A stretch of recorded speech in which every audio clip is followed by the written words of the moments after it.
아침에 제가 산행을 했거든요.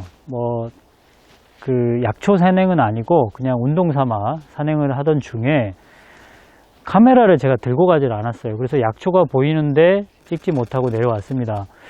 그런데 집에 가니까 집사람이 이제 이제 밥을 하는데 반찬거리로 생선 조림을 준비하고 있더라고요. 그래서 아차, 오늘 제가 본 약초가 생선 조림에 넣을 수 있는 약초거든요.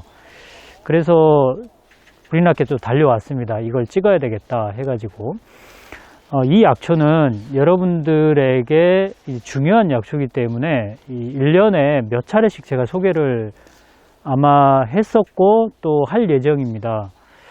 구릿대라는 식물이고요. 식물 이름으로는 구릿대입니다. 그리고 우리가 그 구릿대의 뿌리를 약으로 쓰는데 이거를 백지라고 하죠. 이 백지의 활용도는 제가 전에도 이제 얘기했지만 오늘은 그 백지라는 그 뿌리를 제가 설명하려고 하는 게 아니고 지상부, 그러니까 새순이 돋았을 때 우리가 생선 조림에 넣으면은 비린내를 잡아주는 역할을 하거든요. 거기에 포인트를 맞추려고 하는데 그래도 이왕 이제 설명을 하다 보니까 이제 약효를 설명을 좀 할게요. 일단 구릿대 뿌리는 약으로 상당히 많이 사용하는 편입니다. 그래서 여러분도 알고 계시면 좋습니다. 먼저 이 구릿대에 지금 새순 돋아 나오는 그 모습을 먼저 보여드리고요. 나머지 이제 꽃이나 열매나 이런 사진들을 이제 사진으로 보여드리도록 하겠습니다. 야산처럼 보이잖아요. 그런데 오늘의 주인공이 바로 이겁니다. 이거 제가 손으로 만지는 거, 이게 구릿대라는 식물이고요. 지금 새순이 여기도 돋고 있고 바로 위에도 있고요. 여기도 있고, 이게 군집해서 몰려서 이제 자라는 특징이 있거든요. 자, 이쪽에도 보이고요. 보이죠? 저기 뒤에도 또 있습니다. 먼저 이 구릿대 새순 말고 다 자랐을 때 모습을 한번 볼게요. 다 자랐을 때는 이 사람 키하고 지금 비교를 해보세요. 한 2m 정도도 아주 크게 자라는 식물입니다. 그리고 구릿대 많이 이제 이게 2, 3년생인데 한 3년쯤 되면 이렇게 줄기가 두터워지거든요. 굉장히 두텁죠. 자, 꽃 모양을 볼까요? 꽃은 이제 여름쯤에 피는데 흰색으로 피고요. 이게 사냥과 식물이라서 굉장히 꽃이 몰려서 피는 특징이 있죠. 그리고 이제 열매를 보면 열매도 꽃이 그랬던 것처럼 굉장히 많이 달리는 편입니다. 이 열매가 퍼지면, 그러니까 꽃이 피고 열매가 맺으면 뿌리는 썩습니다. 그래서 이 열매가 퍼지면 주변으로 퍼지겠죠. 그래서 이렇게 몰려서 자라는 그런 특징이 있다고 볼 수 있습니다. 자, 이 구릿대의 약효 설명을 좀 할까요? 가장 이제 핵심적인 효능은 염증을 없애는 효능인데, 사실 염증을 없애는 효능이 이 구릿대에만 있는 것은 절대 아니에요. 그런데 그 중에서도 핵심적으로 여러분 치주염에 사용하는 약초라고 생각하시면 될 것 같습니다. 이 구릿대 뿌리, 백지죠. 치주염에 일단 효과가 아주 좋은 편이고요. 그 다음에 비염, 비염에도 전문가들이 상당히 많이 사용하는 약초고요. 여드름에도 효과가 좋습니다. 기미 주근깨를 치료하는 효과가 있어서 저는 이 구릿대 뿌리, 즉 백지를 분말을 해서 마스크팩을 한다든지, 아니면 저는 이거를 연고로 만들기도 하는데, 이렇게 해서 얼굴에 바르면 미백 효과가 있을 뿐 아니라 기미 주근깨가 좀 완화되는 그런 효과를 얻을 수 있습니다. 옛날 그 중국의 4대 미녀 중에 서시라는 그 여인이 있었는데, 이 여인이 이 백지가 들어간 어떤 연고라고 해야 될까요? 비누라고 해야 되나? 이런 것들을 만들어서 사용했다고 하죠. 그래서 그렇게 얼굴이 희고 맑고 이제 고왔다고 합니다. 저도 이제 주위 분들한테 이렇게 권해 보니까 하얘지는 사람들이 있더라고요. 물론 이제 황인종이 백인종이 되는 건 아닙니다. 근데 화이트닝 효과는 충분히 노릴 수 있고 기미 주근깨도 좀 없어지는 경향이 있습니다.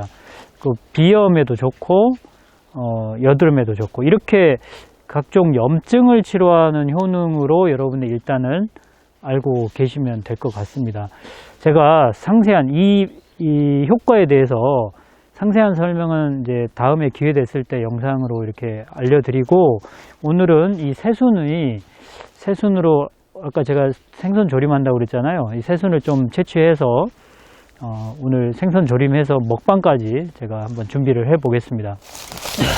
제가 새순을 조금 채취해 볼게요.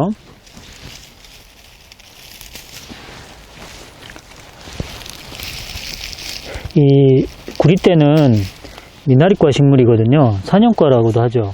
미나리과 식물들의 공통점이 물이 있어야 되잖아요. 그래서 지금 여기 뒤에는 산이라고 생각할 수 있지만 이 반대편은 계곡이 있어요. 이만큼만 딸게요. 제가 이게 또 살아야 되기 때문에 중간에 하나씩만 따고, 또 생선이 그렇게 많지가 않아서 이 정도면 충분할 것 같습니다. 먼저 이렇게 씻어야겠죠. 이렇게 많은 양은 아니지만 이제 우리 생선 조림에 넣을 정도는 되는 것 같습니다. 자, 본격적으로 요리를 해 보겠습니다. 제가 요리를 자주 하는 것은 아니지만 우리 사랑스러운 아내의 도움을 받아서 해 보겠습니다. 자, 먼저 기름을 둘러야겠죠. 얼마나 해야 되나요? 이 정도 하면 되겠죠. 물을 먼저 이렇게 바닥에 깔아야 된다고 하네요.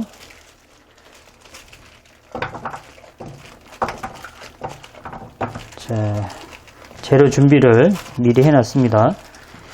자, 물을 먼저 이렇게 바닥에 깔고, 자, 그 다음에 이제 고등어를 넣겠습니다.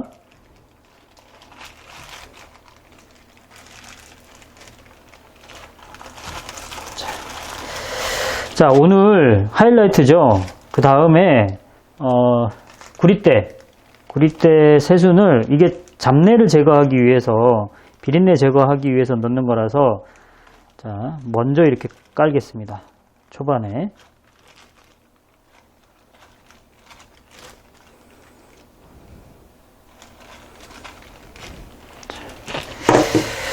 자, 됐고요. 그 다음에 이제 넣어야 될 게 호박. 자, 호박을 저희 아내가 예쁘게 넣으라고 하는데 제가 이게 예쁘게 하는 건지 모르겠네요.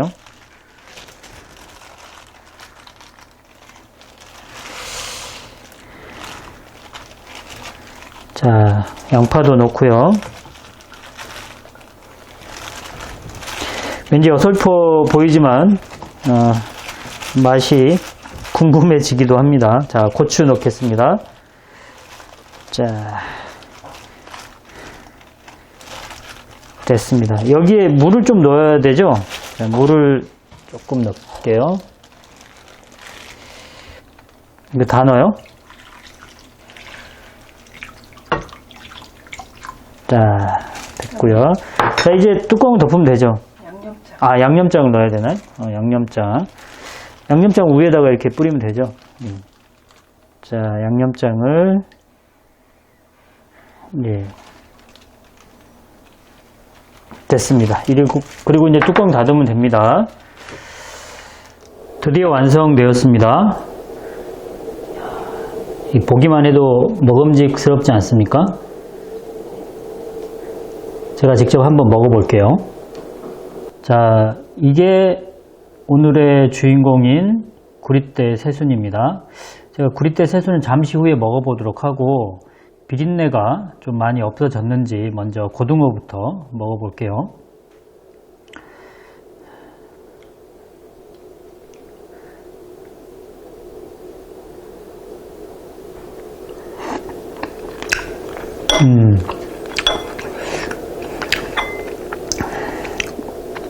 맛이 좋은데요?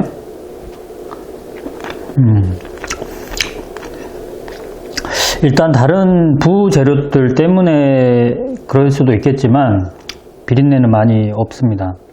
맛이 좋은데요?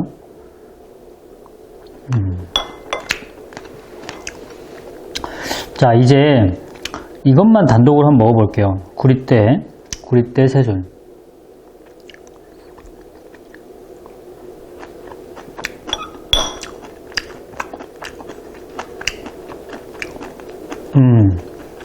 시청자 여러분, 제가 과장하지 않고요. 맛이 좋은데요. 구리대 새순으로 나물을 해서 드시는 분들도 계시고요. 장아찌를 해서 드시는 분도 계신다는 얘기를 들었는데, 오늘처럼 고등어 조림에 이렇게 냄새를 없애기 위해서 넣었잖아요. 근데 이것 자체가 맛있는데요. 맛있어요. 또 먹고 싶은 생각이 들 정도로 맛있는데요.